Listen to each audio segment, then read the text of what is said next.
Climax బాగుంది. Janhvi Kapoor acting, Janhvi Kapoor dance చాలా బాగుందన్న. కానీ జాన్వీ కపూర్కి కొంచెం చాలా తక్కువ రోల్ ఇచ్చారన్న. ఆఫ్ ఇచ్చారు జాన్వీ కపూర్కి. ఇంటర్వ్యూల తర్వాత హీరోయిన్ ఎంటర్ చేయడం అది కొంచెం బాగోలేదు. అది కొంచెం మరి ఇంకోసారి సినిమా తీసేటప్పుడు జాన్వీ కపూర్ హీరోయిన్కి హీరో మీద కాన్సన్ట్రేషన్ పెడితే బాగుండదు. మూవీలో హైలైట్స్ అంటే ఏం చెప్తావు? మూవీలో హైలైట్స్ ఎన్టీఆర్, జాన్వీ కపూరే అన్న. ప్రతి వాళ్ళు పార్టిసిపేట్ చేసే ప్రతి సీను ఎనర్జెటిక్గా ఉంది, బాగుంది. విలన్ క్యారెక్టర్ సైఫ్ అలీ ఖాన్ నిజంగా ఎక్సలెంట్ అన్న. ఎందుకంటే బాలీవుడ్ నుండి ఆయన చాలా సినిమాలు చూసాం కదా, బాలీవుడ్ నుండి ఇక్కడికి వచ్చినందుకు ఒక మంచి ఇదైతే బాగుంది ఆయనది. సినిమా అంటే మరి 2.5 hours తీయాలంటే ల్యాగ్ అనేది కంపల్సరీ అన్న. మనకు హాలీవుడ్ బాలీవుడ్ లాగా తక్కువ సినిమాలు తీసేయలేం కదా. మనం ఆల్రెడీ 4 గంటల సినిమా తీస్తాము, దాన్ని కట్ చేసేసరికి ఏ సీన్ కట్ చేయాలో ఎడిటర్ అనేవాడు కరెక్ట్గా ఉంటే సినిమా అనేది ల్యాగ్ అనేది ఉండదన్న. 5.4 అన్న. చాలా ప్లస్ అన్న క్లైమాక్స్ అన్న. నిజమైతే ప్లస్ క్లైమాక్స్. మైనస్ అంటే కొంచెం స్లో ఉంది మూవీ. ఫస్ట్ హాఫ్ కొంచెం స్లోగా తీసుకోవేయండు, డ్రామా లెక్క తీసుకోవేయండు. సో అదే మైనస్ అనుకుంటున్నా.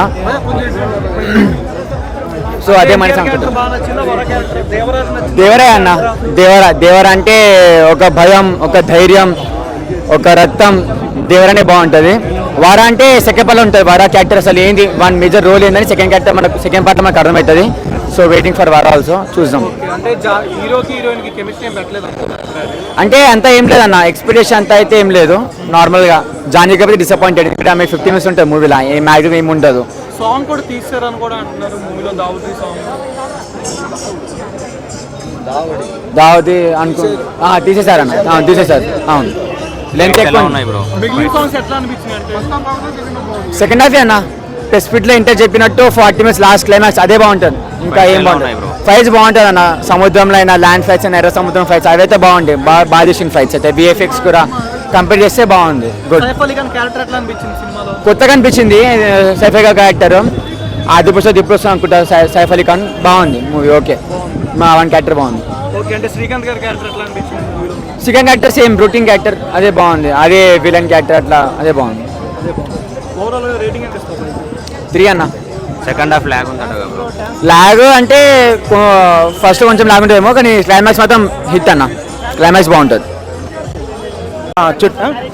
చుట్టమల్లే సాంగ్ అది ఇంతకుముందు ఆల్మోస్ట్ డైలీ నేను చూస్తాను ఇంట్లో యూట్యూబ్లో.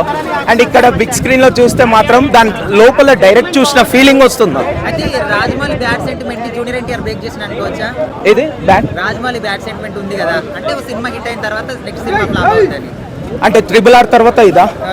అలా అది అసలు దీనికి లింకే లేదు. కానీ రాజమౌళి సెట్ చేసిన ఇండస్ట్రీ స్టాండర్డ్స్ ఎవరు రీచ్ కాలేరు, ఏ డైరెక్టర్. బట్ ఈ డైరెక్టర్ ఏం చేశాడంటే, రాజమౌళి బాహుబలి 1లో ఎలా పెట్టాడు, క్లైమాక్స్ లో మనకేం చేస్తాడు, కట్టప్పని బాహుబలి ఎందుకు చంపాడు, ఒక పెద్ద సినారియోనే చేశారు. ఇప్పుడు అదే దేవరాని వాళ్ళ సన్ను కొడుకు ఎందుకు చంపాడు ఉంటుంది కదా, ఆ ట్విస్ట్ అనేది పెడితేనే కదా సెకండ్ అంతా హైప్ వస్తుంది. ఆ కాన్సెప్ట్ మాత్రం దాంట్లోకి వెళ్ళి తీసుకుంటాడు అనమాట. ప్రకాష్ రాజ్ యాక్టింగ్ అయితే చెప్పని అవసరం లేదు మనకి.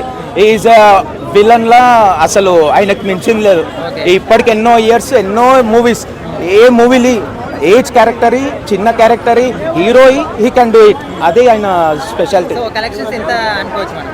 ఇప్పుడు యాక్చువల్లీ 200 to 300 crores ఓన్లీ మూవీకి అయ్యా అంటుంది కదా. నా గెస్ట్ ప్రకారం 700-800 crores అవుతుంది, ఈజీగా అవుతుంది. ట్రైలర్ చూసి ఏదో అనుకున్నాను. ప్రొడక్షన్ వాల్యూస్ బాగున్నాయి. ప్రొడక్షన్ వాల్యూస్ చాలా బాగున్నాయి మ్యామ్. సాంగ్స్ కి మ్యామ్ అనిరుద్ధ్ రవిచంద్ర అంటే ఇంకా బక్కోటి తిరగ కుమ్మ అవతల వేసాడు. ముఖ్యంగా ఎన్టీఆర్ ఫ్యాన్స్ చేసిన ట్రెండ్ వల్ల అక్కడ దారి ఇచ్చే మంచి మ్యూజిక్ డైరెక్టర్ వచ్చారు సినిమాలోకి. One of the best music అనమాట. సీరియస్లీ సినిమా గురించి మనం ma'am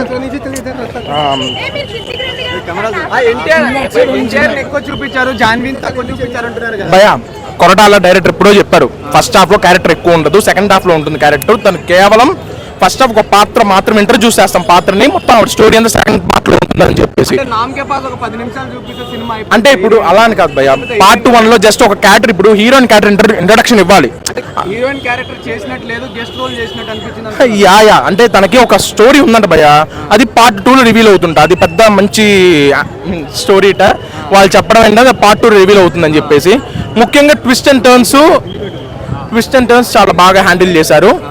and one more thing ఏంటంటే స్టార్ట్ అయినప్పటి నుంచి అనిరుద్ధ్ మ్యూజిక్ అనేది మన తెలుగు ఫిలిం లాగా ఉంటుంది, ఒక హాలీవుడ్ ఫిలింకి ఇచ్చినట్టు తన బ్యాట్మ్యాన్ రేంజ్ ఆ రేంజ్లో మ్యూజిక్ ఉంటుంది అనమాట. లైక్ లేదు బ్రో, అది ట్రైలర్లో ఏదో అలా అనిపిస్తుంది. ఇప్పుడు తను వాడే ఇన్స్ట్రుమెంట్స్ ఒకటి, ఇప్పుడు ఇన్స్ట్రుమెంట్స్ వల్ల ఏంటంటే మ్యూజిక్ కొద్దిగా రిథమ్ సేమ్ ఉంటుంది, బట్ తను ఇప్పుడు డిఫరెంట్గా ఇవ్వాలని ట్రై చేస్తారు ఖచ్చితంగా. తను అంత కాపీ చేసేవాడైతే ఇంత స్థాయికి ఎలా వస్తారు చెప్పండి మనలో మన మాట. Gameplay ఎలా ఉంది? అంటే ఇప్పుడు బాహుబలి అంటే క్లైమాక్స్ కాపీ కొట్టారు అంటున్నారు, సో దాన్ని చూసి మీరు ఎలా అనిపించింది? అంటే బ్రో ఇప్పుడు ఒక పాయింట్ వచ్చిన ప్రతిదీ బాహుబలి అనేస్తే ఇంకా సినిమాలు ఎలా వస్తాయి చెప్పండి మనలో మన మాట. ఇప్పుడు కొంతమంది ఒక రకంగా రాసుకుంటారు స్టోరీ, ఇంకొంతమంది ఇంకొక రకంగా రాసుకుంటారు స్టోరీ.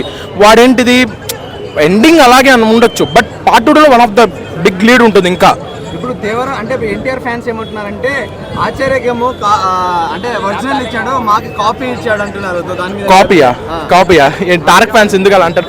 ఓకే బ్రో, కాపీ అన్నా సరే, కాపీ అయినా సరే మనం పార్ట్ 2 చూసేదాకా ఏది డిసైడ్ అవ్వకూడదు. పార్ట్ 1 ట్విస్ట్ అలా ఉందా కదా అని చేస్తుంది భయ్య. అంటే ప్రస్తుతానికైతే కొద్దిగా ఫనీ షోస్ దానివల్ల నెగిటివ్ రావచ్చు, బట్ రాను పాజిటివ్ వస్తుందని నా ఫీలింగ్. Thank you bro.